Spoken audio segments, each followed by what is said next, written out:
and thanks for joining me for today's video.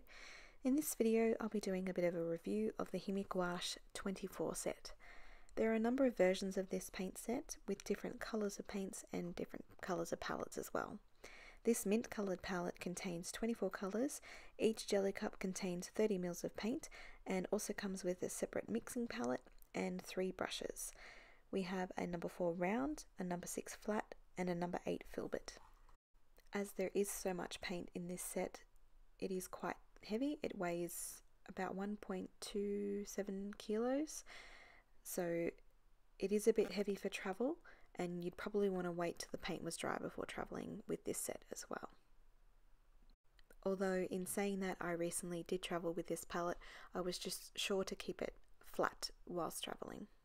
So what I'm going to do in this video is show you the sort of unboxing of this set and my experience with that, and then I'm going to show you some of the paintings I created with these paints to let you know my thoughts on them after using them for the last 2 months. I just don't think it's fair to review something after a single use, so I tested these paints out on multiple papers as well, but I'll get to that in a minute. The easiest way I found to get these paints out was to start from the bottom right corner, working my way to the left for each row until I got to the top left. Before I removed the lids of each jelly cup though, I rearranged the colours to my liking. Whenever I build a custom palette from colours I've bought, I've always put them in a particular order, so that's just the way I do things. Some of these lids were more difficult to remove than others, and the process was a little messy, so I recommend leaving the cups in the palette when removing the lids, as you could cause some of the paint to spill out if you're squeezing the cup. Also keep a rag nearby to remove any excess paint so as you don't contaminate your colours. I'm just going to show you the removal of this first cup's lid in real time. The rest I'll speed through so I'm not boring you. But I wanted to show you why I thought it was a good idea to leave it in the palette. As you can see, I just wasted a bunch of paint there removing this lid by sort of squeezing the side of the cup. So some of these were a little bit hard to get going, but then ultimately the lids were pretty easy to remove. Some of them were a bit trickier than others.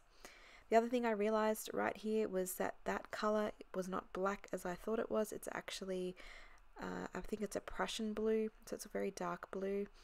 So I'm just going to rearrange the palette so that it's in the right spot where I want it and move those other cups along, and then I'm going to speed through the rest of the removing of the lids.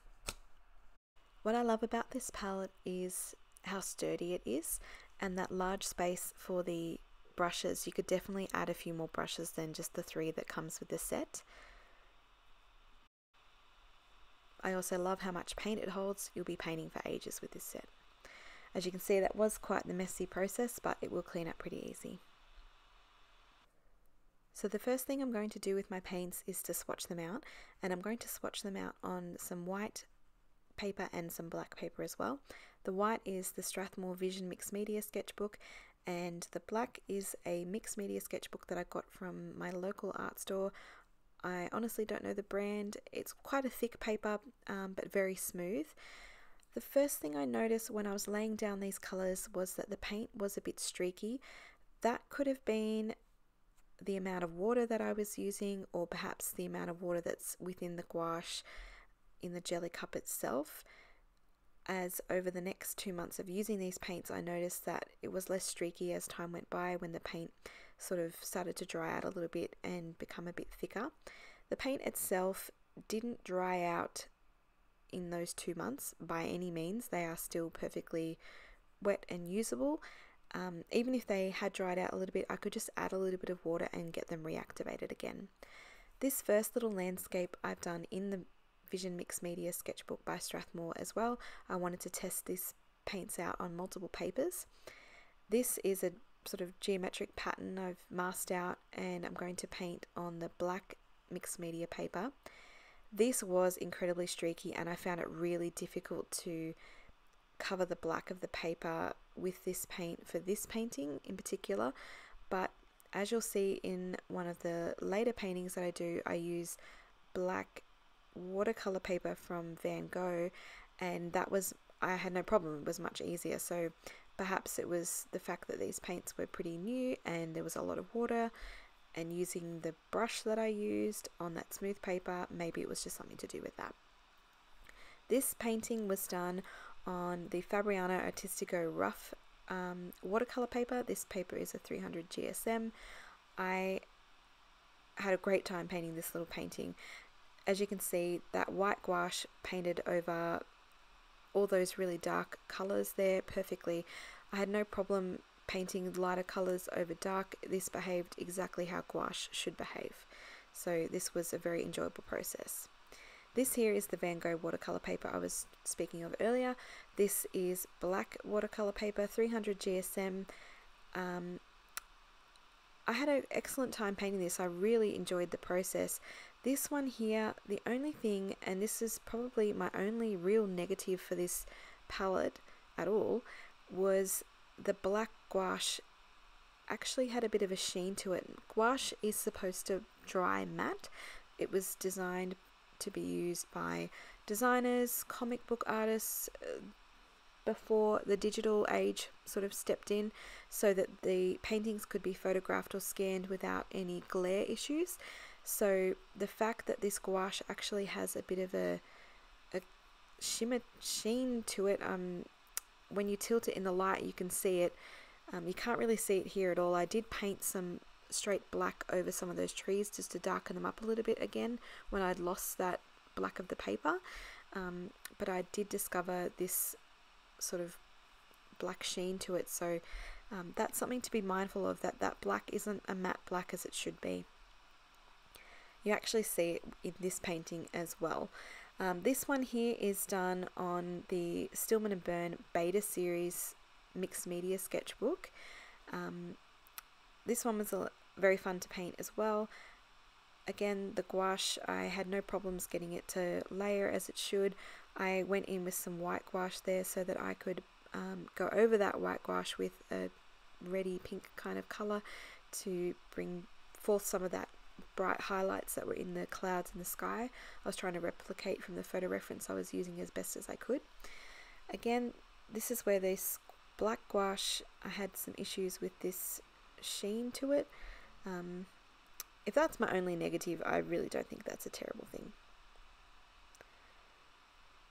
I wanted to test this paint out on multiple surfaces so that I could give a more accurate review.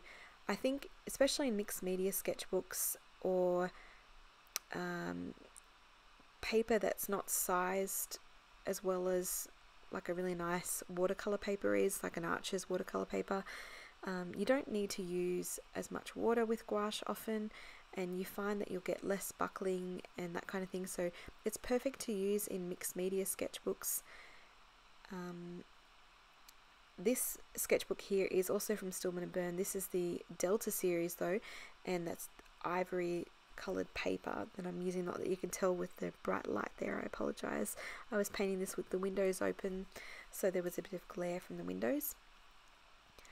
Again, this performed perfectly. I again really enjoyed painting this one as well. This was actually from a photo I took myself.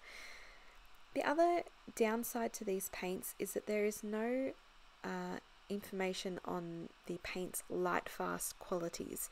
So because that information isn't readily available, I wouldn't be using this on paintings that you're going to be selling the original painting or giving away the original painting.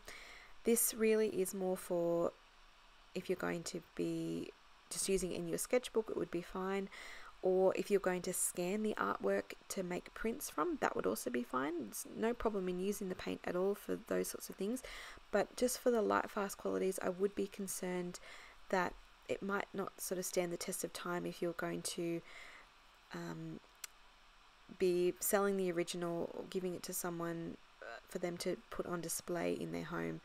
So especially under light and that kind of thing, you don't know how quickly it's going to fade, so definitely keep it more for your sketchbook, or if you're going to use a scanner to scan your artwork and make prints from.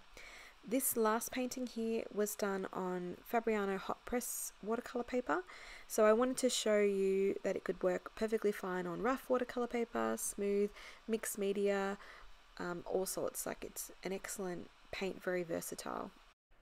So overall, my thoughts on this palette are, if you are wanting to get started with gouache, this is an excellent set to start with.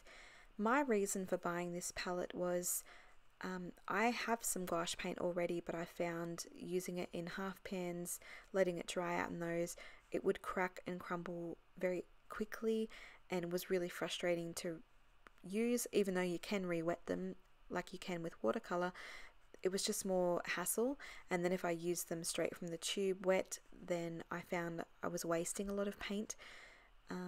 So I wanted to buy this set because it was such a large quantity of paint in the cups. I figured it would take quite a while to dry, and even if it did start cracking over time, there was such a quantity there that I don't think it would sort of become a horrible crumbly mess like the smaller quantity of paint in the half pans would. If you want to see a video of that, I'm happy to sort of come back to this palette in, a year's time or something like that, so I can really see how well it's sort of stood the test of time. I don't really anticipate terrible issues with that though. So it's really up to you. If you've been umming and ahhing about buying this palette, it's a lovely palette. There's lots of nice colors in it. You can get a really good feel for gouache if you've never used it before. You can mix lots of colors. It's a really good way to start or build on a collection you might already have. Although if you did have one of these sort of sets already, I don't think it's going to